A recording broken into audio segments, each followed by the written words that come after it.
नमस्कार दोस्तों, ई हिस्ट्री के एक और अध्याय में आपका स्वागत है। मैं संदीप के कनिष्क, डिपार्टमेंट ऑफ हिस्ट्री, आपका स्वागत करता हूं। आज हम बात करेंगे modern and contemporary world history 1871 to 1919 इस किताब के बारे में, इसके पहले अध्याय के बारे में। पहला अध्याय संबंधित है समकालीन इतिहास से, समकालीन विश्व से। इसका अर्थ और इसकी विशेषताओं के बारे में हम चर्चा करेंगे। समकालीन इतिहास के बारे में जानने से पहले उसके अर्थ को स्पष्ट करना बहुत ही आवश्यक है। इतिहासकारों के अनुसार वह काल जिसकी घटनाओं को इतिहासकारों ने अपनी आंखों से देखा है, उसे समझा है और उसके बाद लिखा है, उसे समकालीन इतिहास कहते हैं।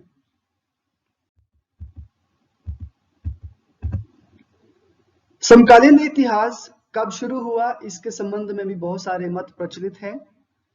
कुछ इतिहासकार 1914 और 1920 से इसे शुरू मानते हैं। कुछ इतिहासकार 1914 से इसका आरंभ मानते हैं और 1945 तक इसकी समाप्ति मानते हैं।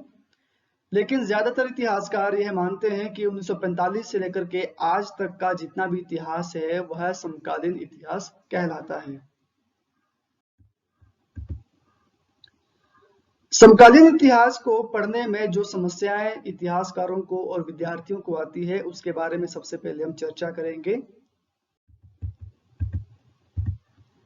सबसे पहली समस्या है स्रोतों का उपलब्ध ना होना।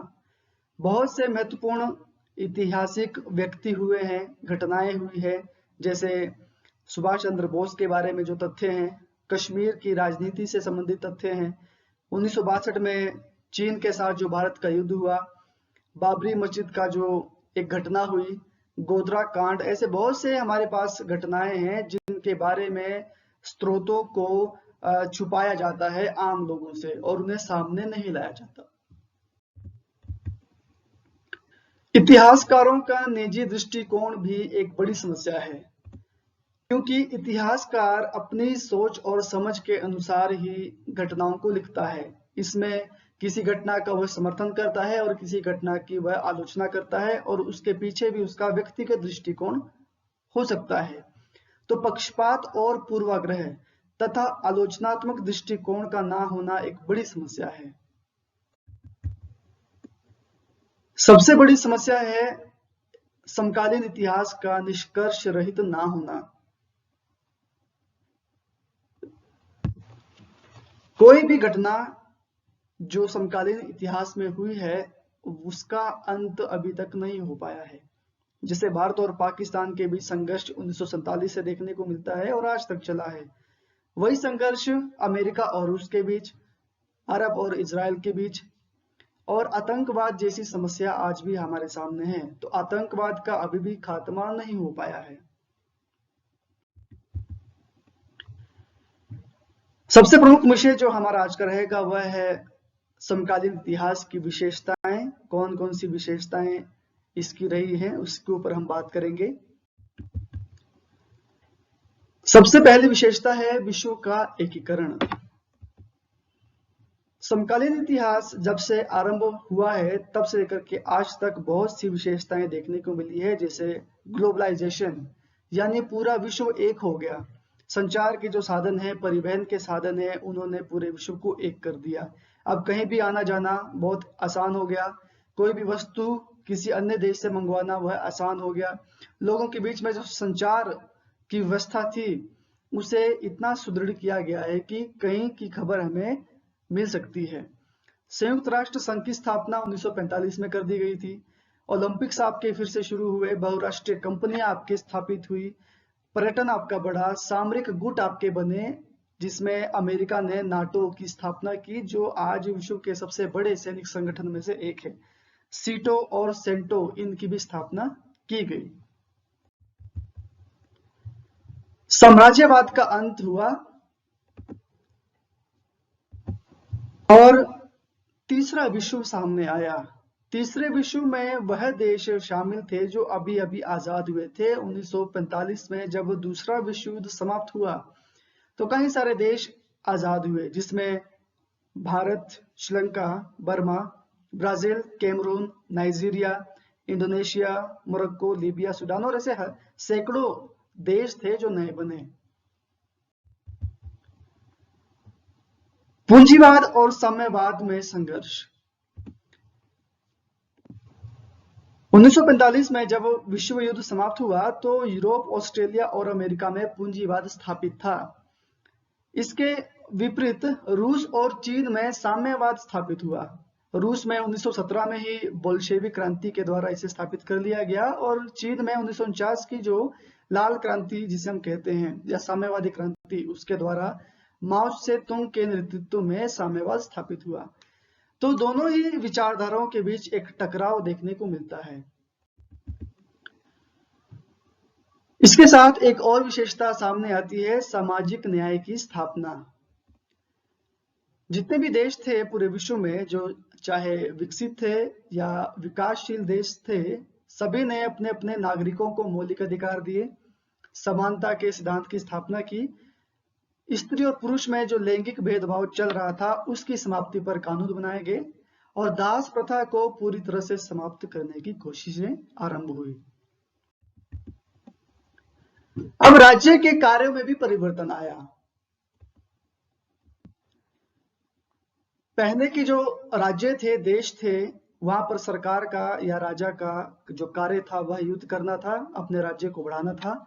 अब इस नीति को बदल दिया गया और कल्याणकारी कार्यों को शुरू किया गया, यानी शिक्षा, विज्ञान, आपके स्वास्थ्य, इन चीजों पर ज्यादा ध्यान दिया जाने लगा। शीत युद्ध का भी आरंभ होता है। साम्यवादी रूस और अमेरिका जो पूंजीवाद का प्रतीक था, उसके बीच या इन दो विचारधाराओं के बीच आपसी लड़ाइयां देखने को मिलती है और इस लड़ाई ने विश्व को दो भागों में बांट दिया और इसे बिना हथियारों का युद्ध कहा गया, क्योंकि इसमें किस तरह के शस्त्रों का इस्तेमाल नहीं किया गया। कूटनीति का प्रयोग किया गया, मीडिया का प्रयोग किया गया एक दूसरे के प्रति या एक दूसरे के खिलाफ। इसी शीत युद्ध का परिणाम था कि गुट निरपेक्ष आंदोलन अस्तित्व में आया और इसकी स्थापना करने में कुछ विशेष लोगों का योगदान रहा है, जिसमें 1961 में इसकी जब स्थापना हुई तो इसकी स्थापना में भारत के तत्कालीन प्रधानमंत्री पंडित जवाहरलाल नेहरू ने योगदान दिया। इसके अलावा मिस्र के जो राष्ट्रपति थे गमाल अब्दुल नासिर, यूगोस्लाविया के अध्यक्ष बेरोस टिटो, इंडोनेशिया के राष्ट्रपति डॉक्टर सुकर्णो और घाना के राष्ट्रपति क्वामे एनक्रुमा, इन लोगों ने मिलकर के एक नया संगठन तैयार किया। और इस नए संगठन की खास बात क्या थी कि इन्होंने ना तो साम्यवाद को प्रोत्साहन दिया और ना पूंजीवाद को, बल्कि इन्होंने किसी भी गुट में जाना पसंद नहीं किया, और क्योंकि उन्हें लगता था कि इन्हें दोनों ही तरह की विचारधाराओं की जरूरत है। अभी विकासशील देश है, अपने विकास के लिए इन्हें अमेरिका की भी जरूरत है और रूस की भी जरूरत है। संयुक्त राष्ट्र की भूमिका का विस्तार किया गया। 1945 में अपनी स्थापना के बाद इसकी भूमिका भी बदलती रही, बढ़ती रही। अब इसने निशस्त्रीकरण को बढ़ावा दिया, यानी जो परमाणु युद्ध का खतरा बना हुआ था, जो परमाणु हथियार तैयार किए जा रहे थे, उसको या उन हथियारों को कम करने की कोशिश की। अब विवादों का निपटारा, यानी दो देशों के बीच अगर कोई झगड़ा है तो उसे युद्ध के द्वारा ना सुलझा करके बातचीत के द्वारा सुलझाना, इस पर बल दिया गया। वैश्विक बीमारियों की रोकथाम की कोशिश की गई, जैसे चेचक है, प्लेग है, बहुत सी ऐसी पोलियो है जिसमें नई नई दवाइयां आपके बनाई गई। अंतरराष्ट्रीय विवादों का निपटारा किया गया, जैसे भारत और पाकिस्तान के बीच जो युद्ध हो रहे थे, कश्मीर विवाद इसका प्रमुख कारण था, उसको सुलझाने में मदद की।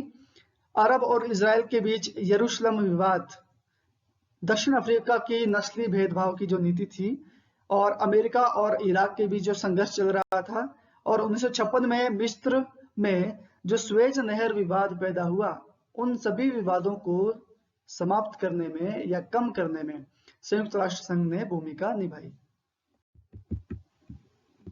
लोगों का बौद्धिक और सांस्कृतिक विकास हुआ। अब लोगों ने धर्म की जगह तकनीक और विज्ञान को अपनाना शुरू किया, अपने बुद्धि का विकास किया, संस्कृति को बढ़ावा दिया और साथ ही साथ अपने जो शिक्षा थी, नई शिक्षा को अपनाया। वैश्विक समस्याओं पर ध्यान दिया जाने लगा। अब गरीबी सिर्फ एक देश की समस्या नहीं थी, या बेरोजगारी या आर्थिक महामंदी या बढ़ती जनसंख्या या परमाणु युद्ध, ये एक देश की समस्या ना होकर के वैश्विक समस्याएं बन गई। तो सभी देशों ने इन समस्याओं को उजागर किया और इनको समाप्त करने की कोशिशें अब अपने अपने स्तर पर सभी देश ने की। इसी के साथ आज का हमारा लेक्चर समाप्त होता है। आशा है आपको पसंद आया होगा। हमारे चैनल को सब्सक्राइब कीजिए और हमारी वीडियोस को लाइक कीजिए। धन्यवाद।